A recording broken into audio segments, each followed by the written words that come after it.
Hello everyone and welcome back to the channel. Today, we're pulling back the curtain and talking about something many of you are curious about. YouTube earnings. So, let's get right into the big question.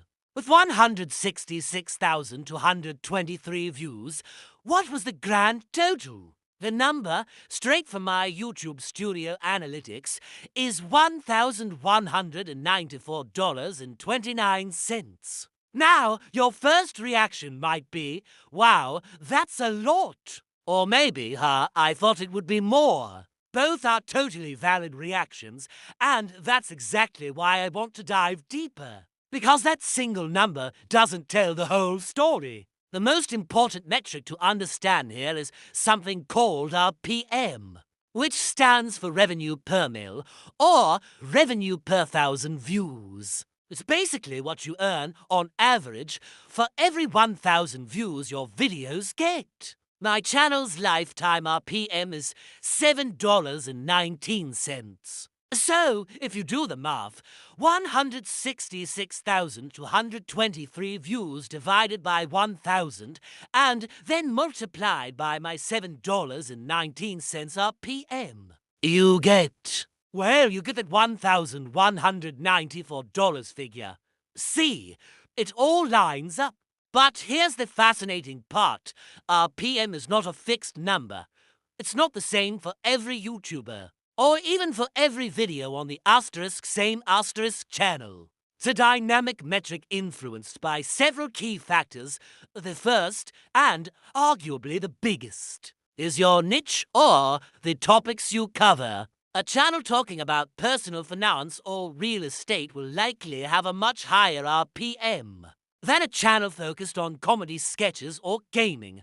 Why? Because the advertisers willing to place ads on finance videos are often companies like banks, investment firms, and insurance companies. They have big marketing budgets and are willing to pay a premium to reach an audience interested in their services. My channel's content sits somewhere in a moderately profitable niche, which contributes to my RPM being what it is. The second major factor is the geographic location of your audience. Advertisers pay different rates to show ads in different countries. For example, an advertiser might pay more for a view from someone in the United States, the United Kingdom, or Australia than for a view from other parts of the world. This is purely based on the market value and the purchasing power of the audience in those regions. A large portion of my audience comes from these higher-paying regions, which definitely helps boost my overall RPM. If my views were spread differently, that final earnings number could be significantly lower, even with the exact same view count. The third factor is viewer age. Advertisers often target specific age demographics, an audience in the 25 to 44 age range. For example, is often considered a prime demographic because they typically have higher disposable income. So, if your content naturally attracts that age group, your RPM could be higher. My analytics show a healthy chunk of my viewers fall into this bracket, which again contributes positively to the bottom line. And here's another thing to consider: the type of ads that run on your videos. You have skippable ads, non-skippable ads, bumper ads, and mid-roll ads. Mid-roll ads, which you can place in videos longer than 8 minutes, are particularly valuable. They create more opportunities for ads to be shown, which can significantly increase a video's individual RPM.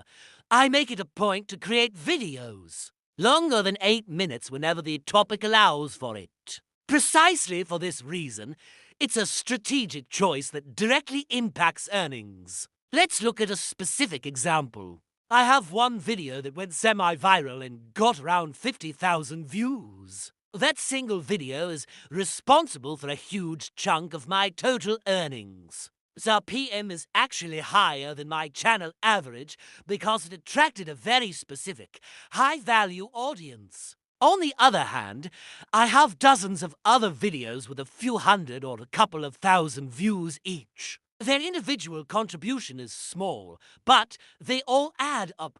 It's a classic case of the 80/20th rule, where a small percentage of my videos have generated a large percentage of the revenue. This journey to 166,000 views didn't happen overnight. It was a slow and steady grind. Especially in the beginning. For the first year, the channel made next to nothing. You need 1,000 subscribers and 4,000 hours of watch time just to be eligible for monetization. Getting there is a massive milestone in itself. During that time, you're creating content purely for the passion of it, with no financial return. So, when you see that final number, remember that it represents years of work, not just the clicks that happened yesterday. So, what are the key takeaways here? First, total views are just one part of the equation. Understanding your RPM is far more crucial for grasping your earning potential. Second, your niche, audience location, and audience demographics are the primary drivers of that RPM. And third, YouTube income is often a long-term game. It's not a get-rich-quick scheme.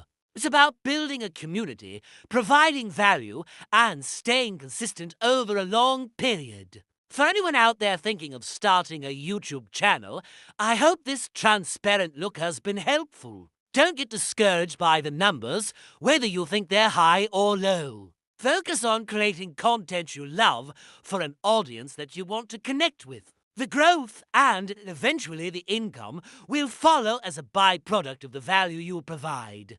It's a marathon, not a sprint. The real reward has been building this amazing community with all of you. Thank you so much for watching and for being a part of this journey to over 166,000 views.